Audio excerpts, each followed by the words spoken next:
orang simpan emas untung, ada orang simpan emas rugi. Mana lagi untung, beli emas jongkong ataupun beli emas perhiasan? Yang pertama sekali tuan-puan kena tengok matlamat tuan-puan. Tuan-puan beli emas untuk nak simpan ataupun tuan-puan beli emas untuk nak pakai. Kalau tuan-puan nak pakai, tuan-puan kena beli emas perhiasan. Tapi kalau tuan-puan betul-betul nak buat simpanan dan pelaburan, tuan-puan kena beli emas yang dikhaskan untuknya sebagai simpanan dan pelaburan. Iaitu apa? Iaitu emas kolba ataupun dinar yang berketerangan 999.9 ataupun 24 karat.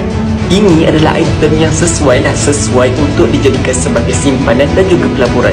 Tuan-puan, bila tuan-puan nak buat simpanan dan juga pelaburan, elakkanlah untuk membeli barang kemas. Bukan tak sesuai, tapi kurang sesuai.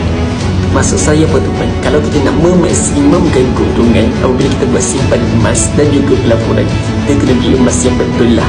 Sebab apa tuan? Sebab ada orang simpan emas untung, ada orang simpan emas rugi.